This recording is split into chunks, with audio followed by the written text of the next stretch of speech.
You probably think of history as a straight line. Empires rise, empires fall, the next one rises. You learned the names, the dates, the turning points.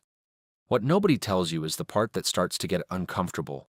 The further you look, the most basic questions about how we got here still don't have answers.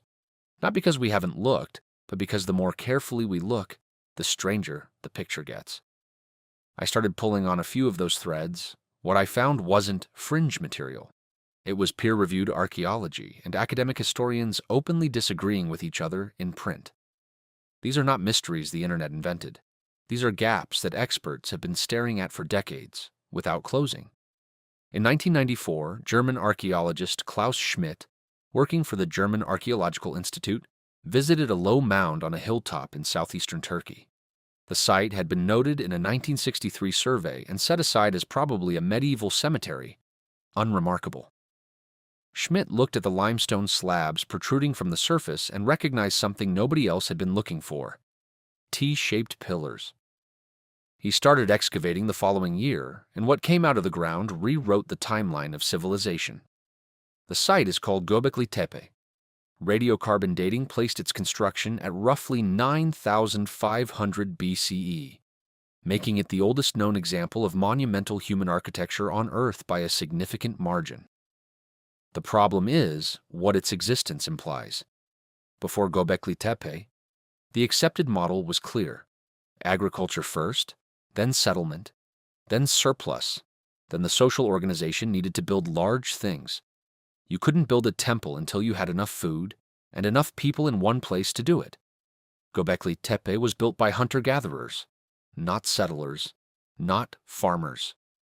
People who had no permanent home and no stored surplus built a complex of carved stone enclosures up to 30 meters in diameter on top of a hill, and then, several thousand years later, deliberately buried the entire site and walked away. As Schmidt himself put it before his death in 2014, first came the temple, then the city. Not after, but before. The standard sequence doesn't fit anymore, and nobody has found a replacement model that fits it either. Less than 5% of the site has been excavated. Move forward about 8,000 years to a stretch of roughly 50 years, around 1200 BCE, and you hit one of the strangest events in recorded history. In that window, almost every major civilization in the Eastern Mediterranean collapsed simultaneously. The Mycenaean Greeks, the Hittites, the Ugaritic kingdom in Syria, the Kassite dynasty in Babylon are all gone within a single human lifetime. Dozens of cities were destroyed or abandoned across the region. The Egyptian Empire survived, but never fully recovered. In 2014, archaeologist Eric Klein of George Washington University laid out the scope of the problem in 1177 BC. The year civilization collapsed. Klein argues that no single cause can account for what happened. Drought, famine, internal revolt, earthquake damage, the disruption of Bronze Age trade networks, and the appearance of mysterious raiders the Egyptians called the Sea Peoples all seem to have hit at roughly the same time. The late Bronze Age world was, in Klein's framing, the first globalized economy. Tin from Afghanistan, copper from Cyprus, grain from Egypt, all flowing through interconnected trade routes. When enough nodes in that network failed at once, the whole system unraveled faster than any individual civilization could respond. The honest answer, after decades of excavation and debate, is that nobody knows what caused the collapse. Nobody knows who the Sea Peoples were, where they came from, or what happened to them. Historians still disagree on whether drought or trade disruption was primary. 4,000 years later, the file is still open. On the other side of the world during that same approximate era, another civilization was at its peak. The Indus Valley Civilization, which covered more than 1 million square kilometers across what is now Pakistan and northwestern India, was the largest urban society of the Bronze Age. It had planned cities built on a grid, drainage systems more sophisticated than anything in contemporary Egypt or Mesopotamia, and standardized weights and measures across an area larger than Western Europe.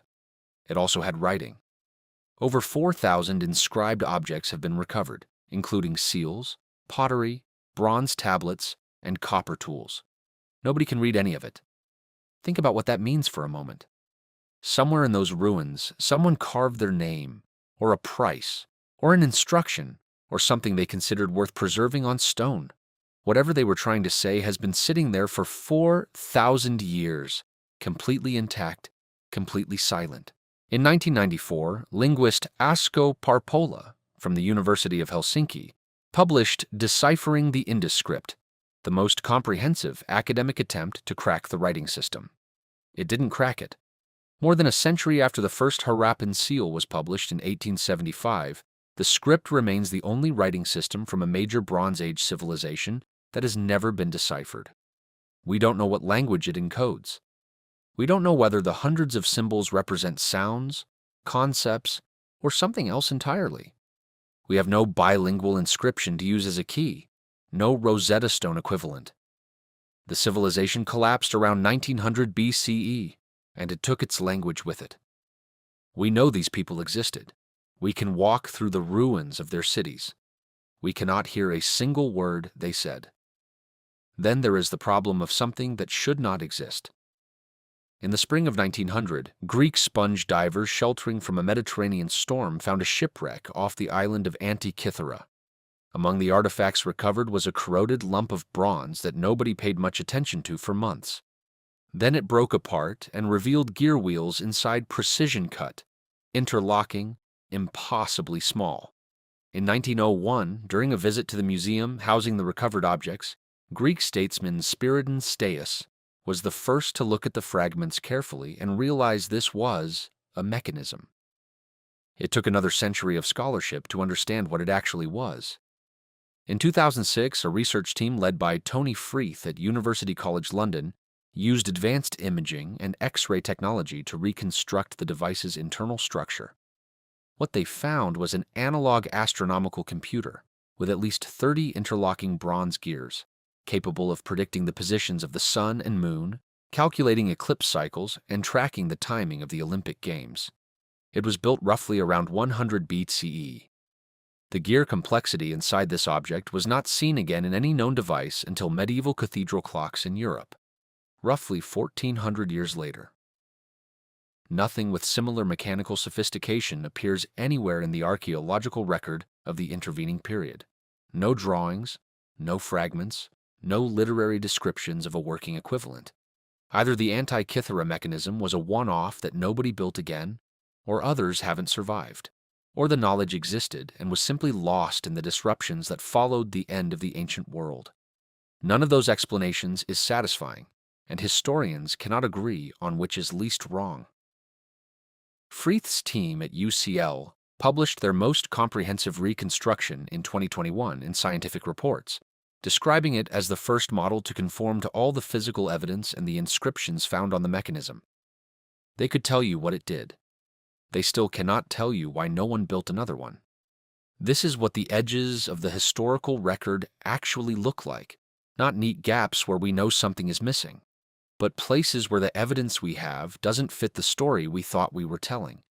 Göbekli Tepe was buried on purpose by the people who built it, and we don't know why. The Bronze Age world collapsed inside a single generation, and we still can't agree on what pushed it. A civilization larger than any in its time left behind thousands of written messages that no one alive can read. And a machine that predicted eclipses sat at the bottom of the ocean for 2,000 years before anyone understood what it was. The closer you look at what we know, the clearer it becomes how much we're still guessing at.